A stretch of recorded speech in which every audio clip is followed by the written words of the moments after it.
అందరికీ నమస్తే అండి. Welcome to our channel. రాజకీయ నాయకులు అధికారంలోకి వచ్చాక పెద్దలకి దగ్గరగా ఉంటారు, పేదలకి దూరంగా ఉంటారు అనేటువంటి ఒక నానుడి అయితే ఎప్పటి నుంచో కూడా ఉంది.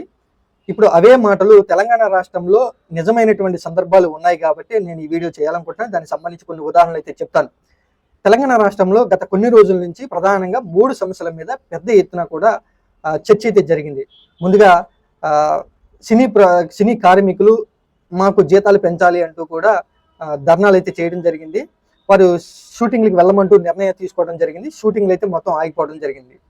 ఇది ఒక సమస్య అయితే, రెండో ప్రధాన సమస్య ఏమిటి అంటే తెలంగాణ రైతాంగం యూరియా అందట్లేదు అంటూ యూరియా కోసం క్యూ లైన్లు బారులు తీరినటువంటి ఎక్కడైతే యూరియా లభిస్తూ ఉందో ప్రభుత్వం నుంచి అక్కడ రైతులంతా కూడా పెద్ద ఎత్తున కూడా క్యూ లైన్లో నుంచినటువంటి పరిస్థితులు అయితే పెద్ద ఎత్తున కూడా అన్ని మీడియా ఛానల్స్ సోషల్ మీడియాలో అందరూ కూడా చూడడం జరిగింది.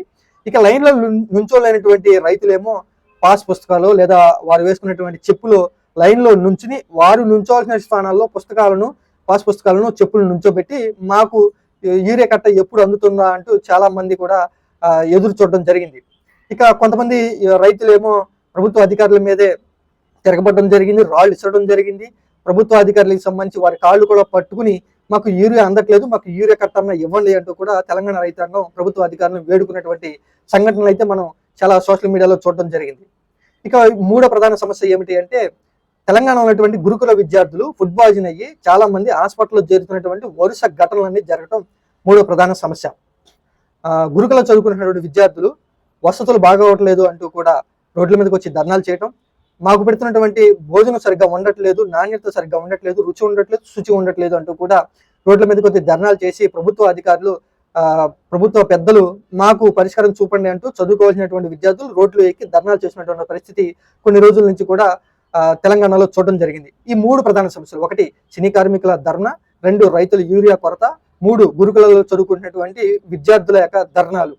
ఈ 3 సమస్యలకు అక్కడ తెలంగాణలో అధికారంలో ఉన్నటువంటి ప్రభుత్వ పెద్దలు ముందుగా ఏది పరిష్కరించారు అంటే సినీ కార్మికుల సమ్మెకు పరిష్కారాన్ని అయితే చూపించడం జరిగింది.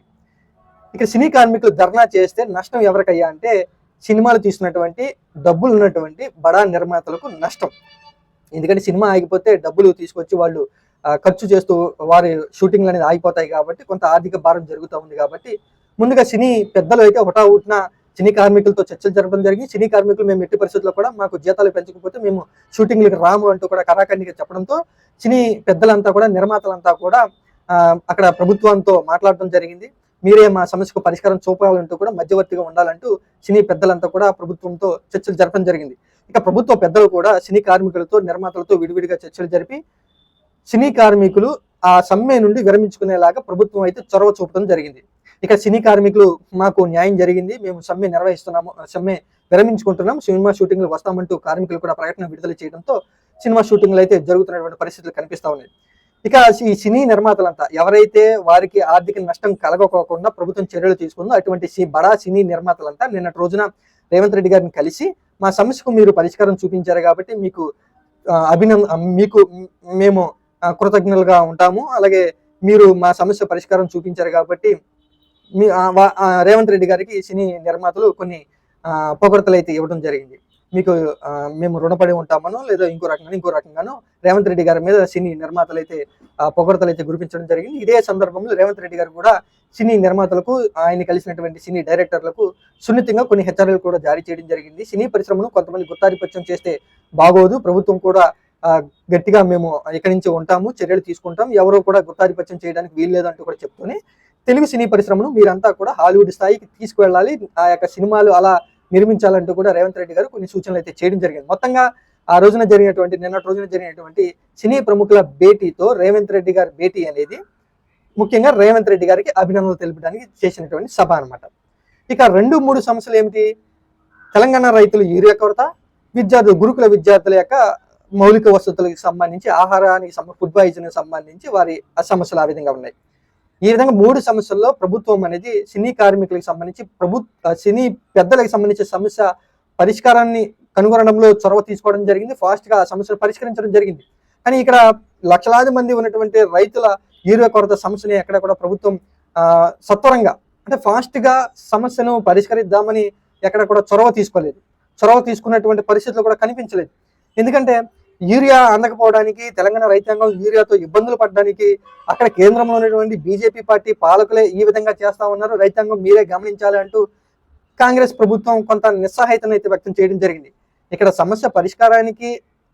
సమస్య పరిష్కరించడానికి చొరవ చూపకపోగా అక్కడ కేంద్రంలో ఉన్నటువంటి బీజేపీ పార్టీయే ఈ యూరియా కొరతకు కారణం అంటూ వారిని బూచిగా చూపించేటువంటి ప్రయత్నం చేస్తా ఉంది. ఒకవేళ ఏమన్నా కేంద్ర ప్రభుత్వం బాధ్యత తీసుకుని మేమే యూరియా కొరత కారణమని వాళ్ళు ఏమైనా చెప్తున్నారా? కాదు. ఇక్కడ రాష్ట్రంలో అధికారంలో ఉన్నటువంటి కాంగ్రెస్ పార్టీయే యూరియా కొరత కారణం. వారు సరైనటువంటి ప్రణాళిక వేసుకోలేదు, ముందస్తు చర్యలు తీసుకోలేదు. యూరియాకి సంబంధించి బ్లాక్ మార్కెట్ జరుగుతూ ఉంది. యూరియా మార్కెట్లో దొంగచాటుగా ఎక్కువ రేటున ప్రభుత్వ పెద్దలు, వ్యాపారస్తులు, ఎవరైతే పురుగు మందులు అమ్ముకున్నటువంటి వ్యాపారస్తులు సిండికేట్ గా మారి రైతాంగాన్ని లూటీ చేస్తున్నారంటూ తెలంగాణకు సంబంధించి కేంద్ర మంత్రులు ఈ విధంగా కాంగ్రెస్ పార్టీ మీద నిందలు వేస్తా ఉన్నారు. ఇక్కడ పాలకులు ఒకరి మీద ఒకరు నిందలు వేసుకుని రైతాంగాన్ని క్యూ లైన్ లో బారులు తీరేలాగా, నుంచునేలాగా పరిస్థితులు అయితే కల్పిస్తా ఉన్నారు. ఇక విద్యార్థులకు సంబంధించి ఫుడ్ పాయిజన్ అవుతుంది, మాకు సరైనటువంటి భోజనం పెట్టండి, లేదా మాకు సరైనటువంటి వసతులు కల్పించండి, మేము నేల మీద పడుకుంటున్నాం, ఫుడ్ పాయిజన్ అయ్యి మేము ప్రాణాలు కోల్పోయేటువంటి పరిస్థితులు మాకు వస్తా ఉన్నాయి కాబట్టి సరైనటువంటి ఆహారం పెట్టండి అంటూ చదువుకోవాల్సినటువంటి విద్యార్థులు రోడ్ల మీదకి వచ్చి ధర్నాలు చేస్తా ఉంటే ప్రభుత్వ పెద్దలు సత్వరం వారి సమస్యకు పరిష్కారం చూపించినటువంటి పరిస్థితులు ఎక్కడ కూడా లేవు. రైతులు, విద్యార్థుల సమస్యలు అలాగే అపరిష్కృతంగా పెండింగ్ లో ఉంటే వారు మా సమస్యలు ఎప్పుడు పరిష్కారం అవుతాయని ఎదురు చూస్తా ఉన్నారు. పాలకులు మేము ఓట్లేసి గెలిపించినటువంటి పాలకులు మా సమస్యకు పరిష్కారం ఎప్పుడు కనుక్కుంటారా అంటూ రైతాంగం అంతా కూడా ఎదురు చూసి మా పంటకు ఒక యూరియా కట్ట ఇవ్వండి అంటూ రైతులు ప్రభుత్వ అధికారుల కాళ్ళు పట్టుకున్నా కూడా ఎక్కడ కూడా వారి సమస్యకు పరిష్కారం అయినటువంటి పరిస్థితులు కనపడలేదు.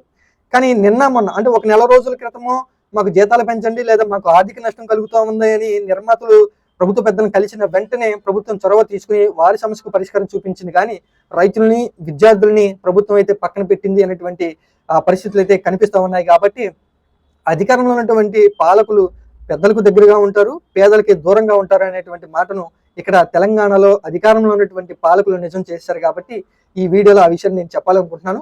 ఇక్కడ ఎవరిని విమర్శించేందుకు నేను ఈ వీడియో అయితే చేయట్లేదు. కేంద్రంలో అధికారం ఉన్నటువంటి బీజేపీ పార్టీ కేంద్ర మంత్రులు రేవంత్ రెడ్డి మంత్రులను బాధ్యతలు చేస్తా ఉంటే ఇక్కడ ఉన్నటువంటి రేవంత్ రెడ్డి గారి యంత్రాంగం అంతా కూడా, వారి యొక్క మంత్రుల బృందం అంతా కూడా అక్కడ బీజేపీ పార్టీ కేంద్ర మంత్రుల మీద ఒకరు ఆరోపణలు చేసుకుంటున్నారే తప్ప రైతుల సమస్యకు యూరియా అందించాలి వెంటనే అంటే ఎందుకు? ఇప్పుడు ఖరీఫ్ సీజన్ కి సంబంధించి రైతులకి వర్షాలు బాగా కురుస్తూ ఉన్నాయి కాబట్టి పంటలకు ఇప్పుడు యూరియా అనేది చాలా కీలకం. కాబట్టి పంటకు ఇప్పుడు యూరియా అందిస్తే వెంటనే వారి చేతికి వచ్చేటువంటి పరిస్థితులు ఉంటాయి. కాబట్టి చాలా పంట దిగుబడి కూడా ఎక్కువగా వచ్చేటువంటి పరిస్థితులు ఉంటాయి. కాబట్టి రైతాంగం అంతా కూడా ఈ విధంగా యూరియా కోసం బారు తీరుతున్నటువంటి పరిస్థితులు అయితే అక్కడ కనిపిస్తూ ఉన్నాయి. యూరియా అవసరం లేకపోతే రైతులు ఎక్కడ కూడా రోడ్ల మీదకి వచ్చి ఆ విధంగా క్యూ లైన్లో నుంచునో, లేకపోతే ప్రభుత్వ అధికారుల కాళ్ళు పెట్టుకునో, లేకపోతే నుంచోకోకుండా చెప్పులు, పుస్తకాలు పెట్టుకోవాల్సిన పరిస్థితులు రైతులు ఎక్కడ కూడా ఉండదు. వారు చక్కగా ఇంట్లో ఉంటారు. యూరియా అనేది వారు చేస్తున్నటువంటి వ్యవసాయానికి, వారు పండిస్తున్నటువంటి పంటకు అత్యంత కీలకం. కాబట్టి లైన్లో నుంచునైనా సరే ఒక యూరియా కట్ట అయినా తీసుకుందామని రైతులు అంత తీవ్రంగా కష్టపడతా ఉన్నారు. కొంత వారు రోడ్ల మీదకి వచ్చి ఆ విధంగా తమ యొక్క ఆవేదన అయితే చెప్తా ఉన్నారు. సినీ కార్మికులు, ఏసీలో ఉండేటువంటి బడబడ సినీ నిర్మాతల సమస్య వెంటనే పరిష్కారం అయింది. కానీ ఇక్కడ పేదలు చదువుకునేటువంటి గురుకుల విద్యార్థులు ఆ విధంగా రోడ్ల మీదకి వచ్చి ధర్నాలు చేసి ప్రాణాలు పోయేటువంటి పరిస్థితులు ఉన్నా కూడా వారి సమస్య పరిష్కారం కాలేదు. చేలో ఎండకి ఎండి వానకు తడిసి వ్యవసాయం చేసేటువంటి రైతుల సమస్య ఎక్కడ కూడా వెంటనే పరిష్కృతం కాలేదు. ఇక్కడ అధికారంలో ఉన్నటువంటి ప్రభుత్వ పెద్దలు నిజంగానే ఆ మాటను మరొకసారి పెద్దలకి దగ్గరగా, పేదలకి దూరంగా ఉన్నాం అనేటువంటి నిరూపించుకుంటూ రేవంత్ రెడ్డి గారు కానివ్వండి, కాంగ్రెస్ ప్రభుత్వం అక్కడ తెలంగాణలో వ్యవహరిస్తుందని ఈ వీడియోలో చెప్పాలనుకుంటాను. ప్రభుత్వం వెంటనే మేలుకుని లక్షలాది మంది ఉన్నటువంటి రైతాంగానికి, అలాగే పేదలు ఎక్కువ మంది ఉండేటువంటి ఓట్లు వేసేటి గెలిపించేటువంటి పేద పిల్లలు చదువుకునేటువంటి గురుకులాల్లో వెంటనే వారికి మౌలిక వసతులు కల్పించాలని ఈ వీడియో ద్వారా నేనైతే చెప్పాలనుకున్నాను.